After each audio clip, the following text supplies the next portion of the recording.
Ulysses Campbell for Fantastic Forum. Jurassic World Rebirth is the latest in the ongoing series.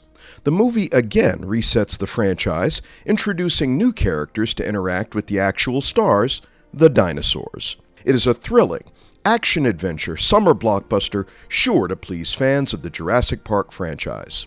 Zora Bennett is a covert operations expert. She is recruited by pharmaceutical rep Martin Krebs to lead a tactical team to a deserted island with a defunct laboratory facility to secure DNA samples from genetically altered dinosaurs. The idea is that this genetic material can be used to cure coronary disease. Zora and her partner, Duncan Kincaid, gather their team. Joined by paleobiologist Dr. Henry Loomis, they travel to the remote location and are preparing to gather the first sample when they pick up a distress signal. Ruben Delgado, his daughters Isabella, Teresa, and Teresa's boyfriend Xavier are adrift after their sailboat was capsized by a seafaring dino. The team rescues them, but the entire party ends up stranded on the island. Can they survive long enough to gather the genetic samples and escape with their lives?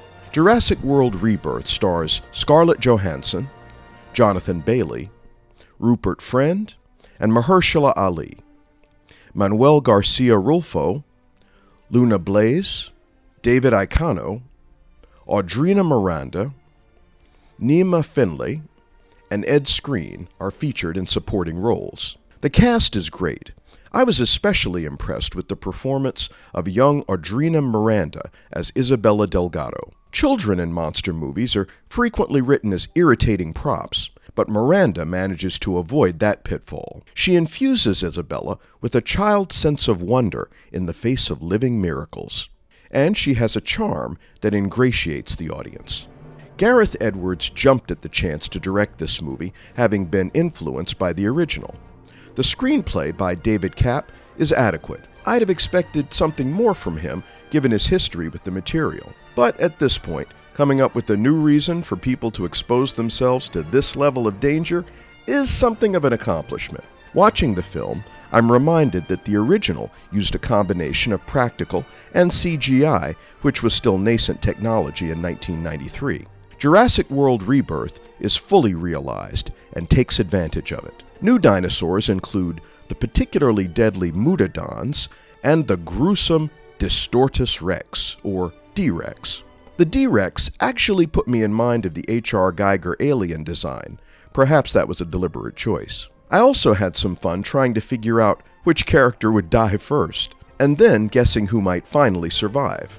I thought Rebirth being in the title was interesting, as this is a franchise that isn't in need of any reinvigoration. The recent films in the series have all reliably grossed over $1 billion each.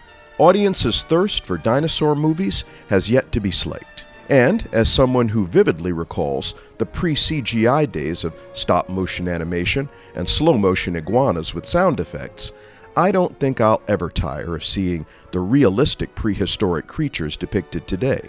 Jurassic World Rebirth has a runtime of 2 hours and 14 minutes. It is rated PG-13 for dinosaur adventure, action, sci-fi thriller.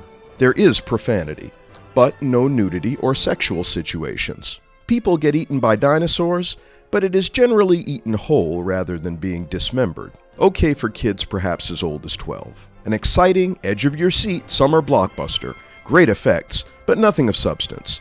If you like dinosaur movies, you'll have a grand time. 2.5 stars out of 4. Ulysses Campbell for Fantastic Forum.